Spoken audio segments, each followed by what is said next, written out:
Welcome to the Truth and Fertility Podcast. I'm Haley, wife, mom, and a fertility charting instructor, here to teach you the undeniable truth about your fertility. So let's get started. Oftentimes when we see things like marketing or just things about natural family planning, fertility awareness-based methods, when we see marketing about these natural methods of family planning, we often see the good, right? People, when you're marketing something, you're wanting to share the good of what that product or what that thing can do for you, right? So when you see something about natural family planning, oftentimes you'll see a couple that is so in love and they're smiling at each other, probably hugging each other, and they're just so excited about it, right? They'll talk to you about this honeymoon effect, where when you have finished abstaining for the temporary amount of time, if you're trying to avoid pregnancy, when you're finished abstaining and you get into your infertile time, then there's this honeymoon effect that you come back together and it's this grand, beautiful, wonderful thing. I'm not saying that these things are wrong, but what I am saying is that it's not portraying the whole picture.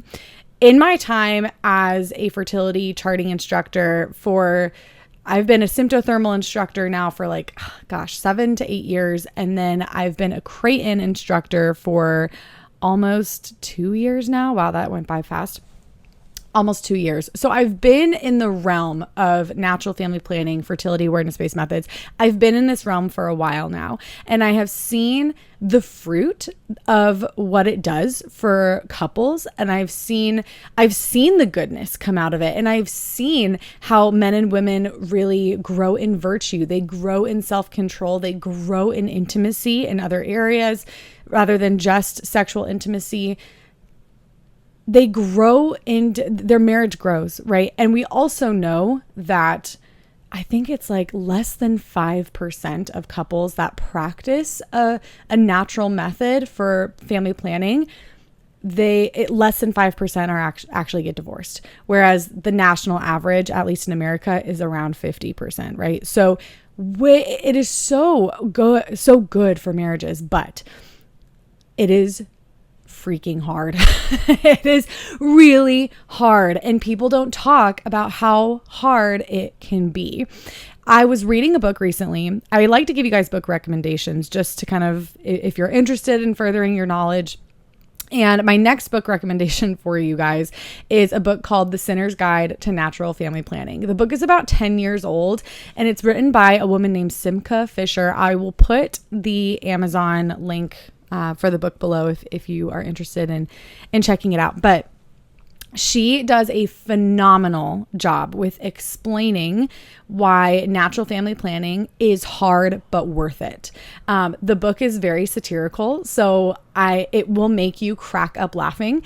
She has a phenomenal way of just lowering the bar of what sex has to be, not in a sense of lowering the standard of it, right? We know that sex is most fruitful and rightly ordered when it is placed within a marriage of a husband and wife that have already vowed to give themselves to each other. We know that.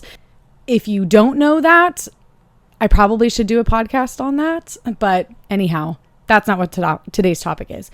Today's topic is recognizing that in this book, she does just a really good job of saying that sex is a renewal of a husband and wife's vows, that they are giving themselves completely over to each other, holding nothing back at least that should be what is happening in every single act. It is an act of love. It is an act of self-gift, and it is an act of fruitfulness, right?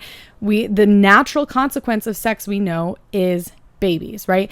But there is another consequence. And when I say consequence, I don't mean that in a negative way. I just mean that it's something that happens from an act, right? A consequence is something that happens from an act, positive or negative.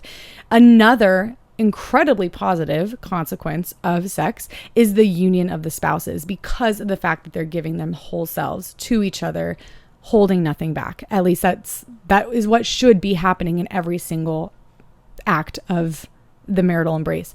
Now, when in this book, she does not downplay that at all. that is a very, very clear understanding of, yes, that is what's happening. But she also brings it down to to reality, and just saying that not every single act has to be this like existential, heavenly, saintly experience. That it is a very human experience still. And that's something that I've been pondering lately, is just like the humanity, right? The humanity of our actions, the feelings that we have, or the actions that we do based on those feelings, right? Those, and this is in a sexual encounter, but also just in everyday life. We're human, right? We can think about, oh, I should be feeling this way, or I should be doing this thing, but we're also human.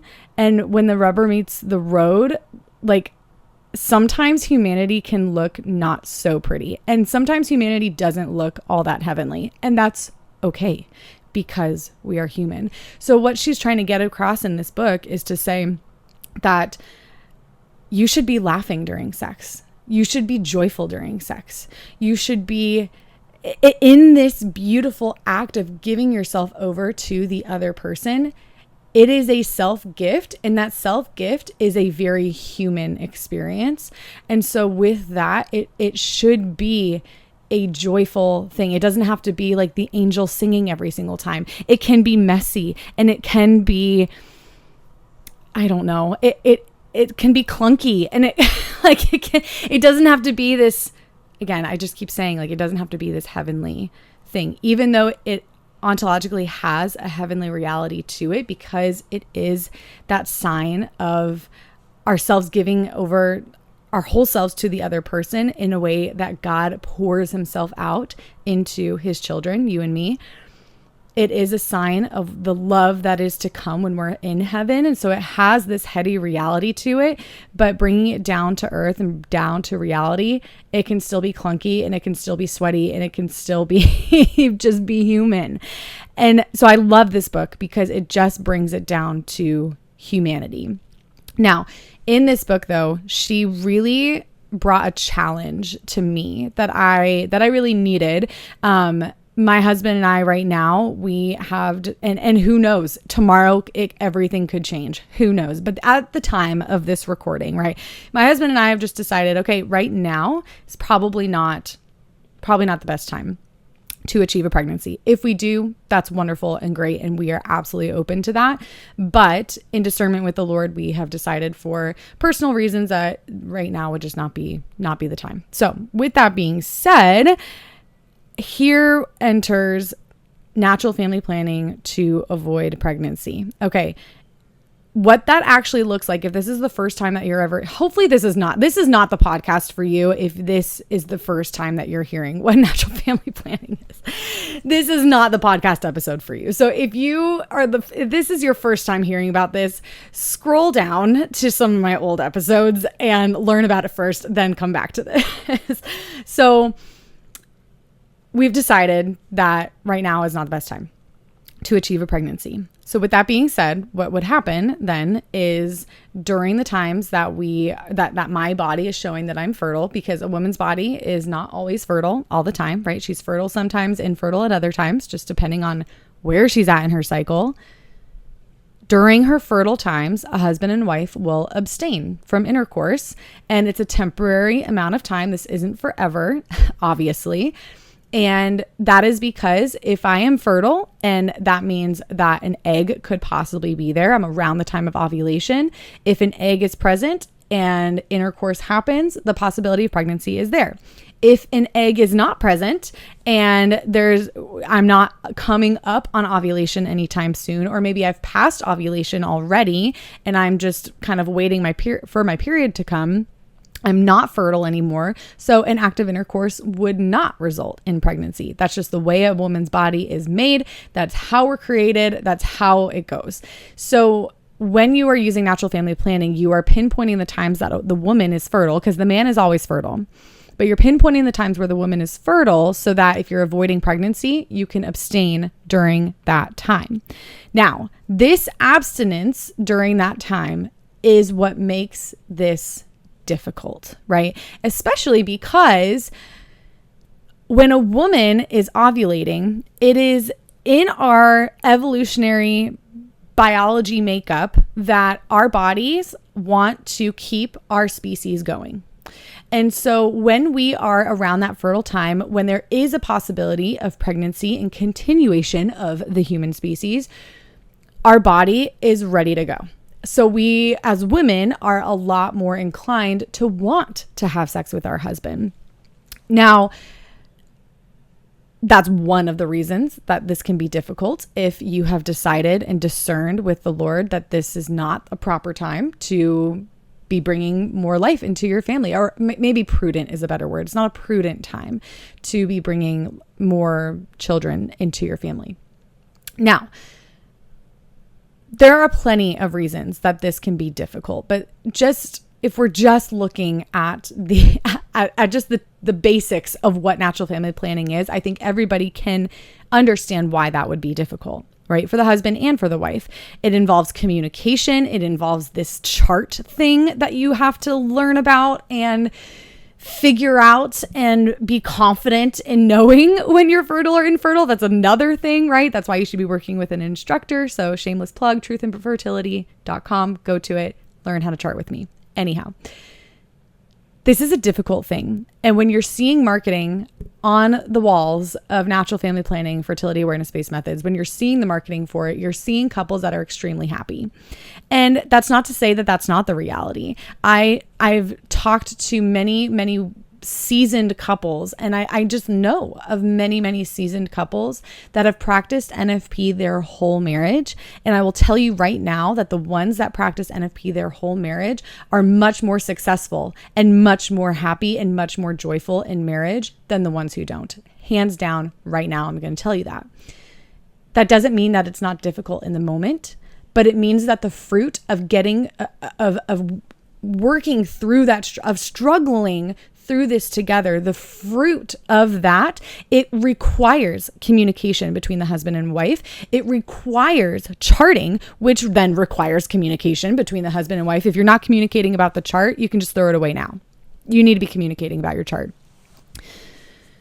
It requires death to self. It requires that if you are feeling like you want to have sex, but it's during a time of fertility and you have discerned with the Lord and made the decision that it is not a prudent time to get pregnant again, that's a death to self right there, isn't it? Right? And there is a fruit, there is a goodness that comes from that. There is a maturity that comes from that.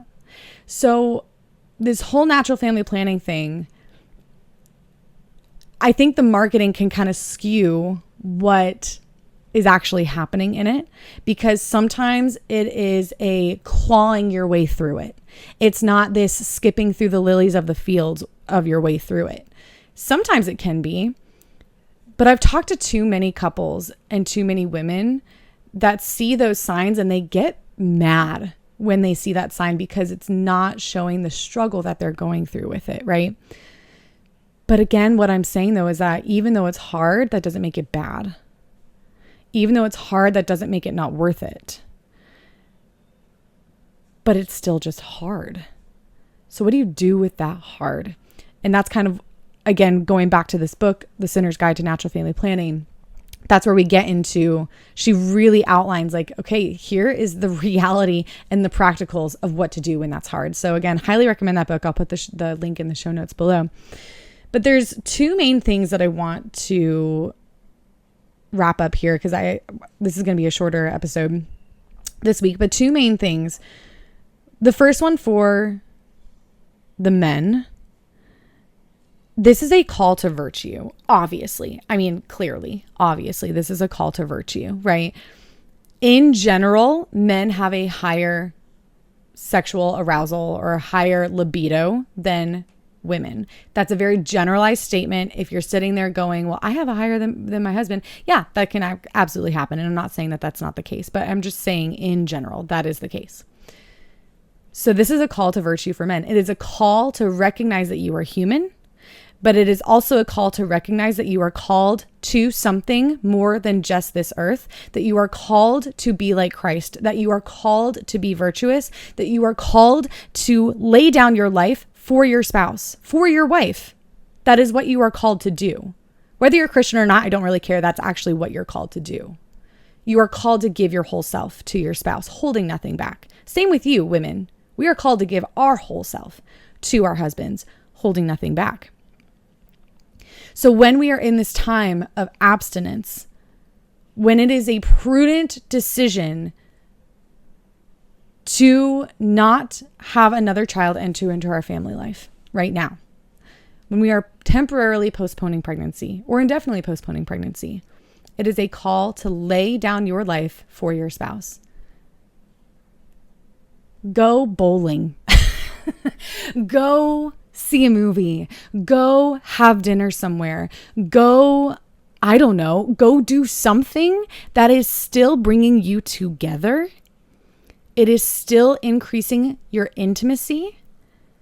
Talk about something. Talk about dream about your future, dream about your next house, dream about whatever you want to dream about. Dream together. Grow in other types of intimacy during that time when sex is not on the table. When sex is not on the table, that doesn't mean that you just stay away from each other. That's actually the perfect time to not stay away from each other, because you're growing in virtue. You're growing in self-control. You're growing in intimacy in other areas. Watch a documentary if that's your thing. Chat about it. Pray together. Do something together still during those times of intimacy that will help you grow in a well-rounded intimacy. I'm thinking right now, I had a really, really good conversation with a good friend of mine that was recorded. It was an episode that I will also link in the show notes below, but it's the 5 types of intimacies that all humans need to feel whole. That's what I called it. And she really went through, she talked about her experience with her husband and how they did have a time where when they first were using this method, a natural family planning method, they were just ignoring each other during the fertile times. And that's not fruit from this. That's a negative fruit, I guess. That's not going to lead to the joy that comes from the struggle going through this, right? That doesn't lead to a mature marriage. That leads to destruction. So she talks about how she and her husband recognized what was happening and recognized the division between them and recognized the resentment and just all that brought, right? And they started to be much more intentional about those times of fertility. They started making it very intentional dates during that time. So they still stuck together. They still were intentional about making sure that their marriage was growing in intimacy. It just may not be that sexual intimacy, right? Or the act of intercourse that's bringing the intimacy. It's other things, right? A mature marriage has different types of intimacy. Not that sexual intimacy is bad or anything. That's not at all what I'm saying. It is the renewal of a vows between a husband and wife. It is beautiful. It is good. It is holy, but it's not everything. So we really need to be growing in those other types of intimacy. So it's a call to virtue, especially for men, I feel like, in that time of saying, okay, my wife is fertile right now. We have mutually decided along with the Lord in discernment and prayer that this is not a proper time to get pregnant. So then there you go. Don't ignore your wife. Don't just say, okay, well, I can't have sex tonight, so I'm gonna ignore you, whether that is intentional or not. Even though the best, holiest of men, that can creep in. Be intentional about that. Recognize that that's happening and start being intentional about those times. Women, I have something for you too. And this comes straight from the Sinner's Guide to NFP. And it was something that I needed to hear. And so I'm hoping it's something that you need to hear if you are in the midst of struggling through NFP. Chart well. You need to be charting well, because when you are not charting well, you get to the end of the day and you say, I don't know what I saw today. And do you know what the rule or the instruction is for when you don't know what you saw that day? You never checked your mucus. You never checked anything. You were complacent about it. You weren't intentional about it. Do you know what the instruction is? The instruction is that when you are in doubt, or you don't know what you saw that day, or you didn't check that day, you have to assume fertility. Just because of the fact that you don't know. That is with every single method across the board. That is the instruction. You have to assume fertility. So what happens if you are being complacent and you're not being intentional, right? What does that communicate to your husband? That communicates that you don't see sex as important. You don't see it as important. Or you're trying to maybe avoid it. Or maybe there's something deeper there as to why you're trying to avoid it. And if that's hitting your heartstrings right now, go see a really good counselor to walk through that.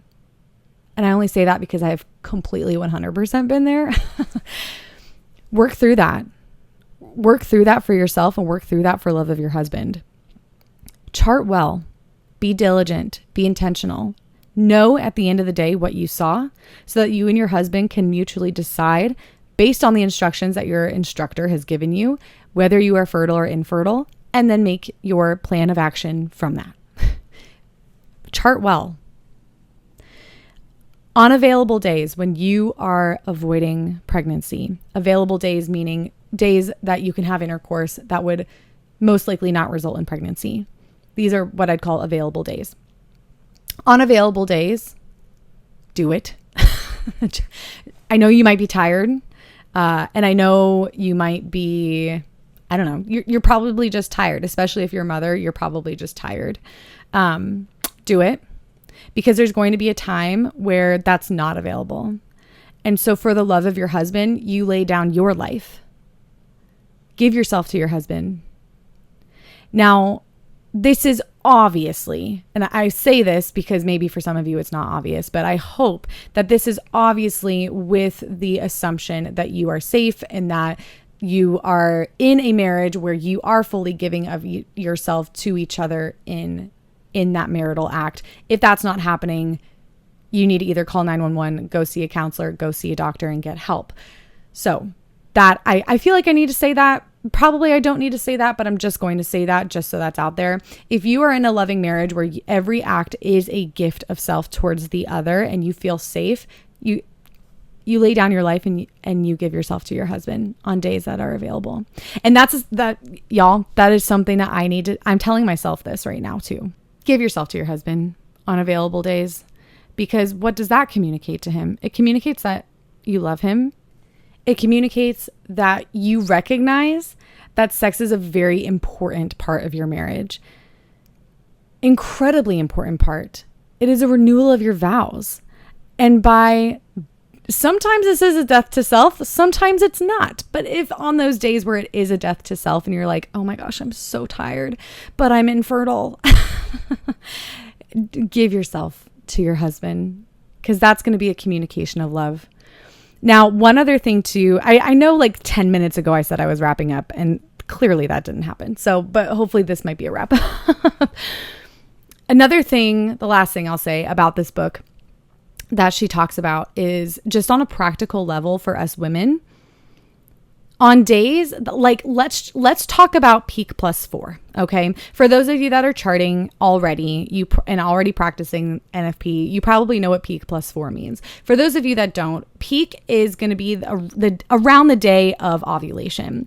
And then you typically have 3 days of fertility after this said peak day. So based on the observations that you're looking at in your body, typically with cervical fluid, you find what's your peak day. So typically it's just the day that you see the most amount of mucus. It's super stretchy, it's clear, it's slippery, all the things, right? And then it starts to kind of climb back down into more dry or just kind of more sticky, gluey feeling. So you find your peak day, then there's typically 3 days of fertility after that, no matter what you see. And that's just because ovulation, as we know just from research done, we know that ovulation can happen up to 3 days after your peak day. So if you were to have intercourse on like 2 days after your peak day, if ovulation is passed, no, that won't result in pregnancy. But if ovulation still is maybe happening on that day, or the latest that it could happen would be the day after on peak +3. So the 3rd day after your peak day, that could still result in pregnancy.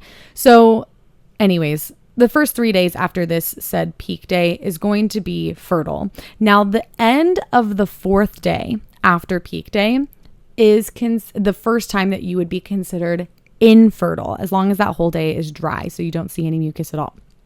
That day is going to be infertile. So peak +4, I think actually going back to that interview that I did with my friend about the types of intimacy, and she calls peak +4 a holiday in her house.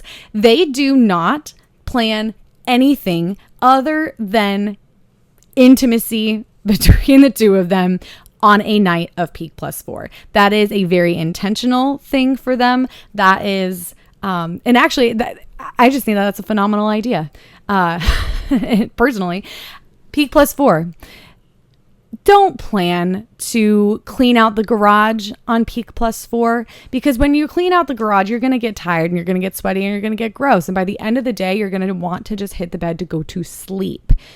So be mindful of the things that you are planning to do on a day where intercourse is available. Just be mindful of that. That's from the book. It's a call to women and it's a call to men, and it's a call to virtue for both of us. And so to wrap up here, now 3 minutes after I said I was going to wrap up earlier, to actually wrap up here.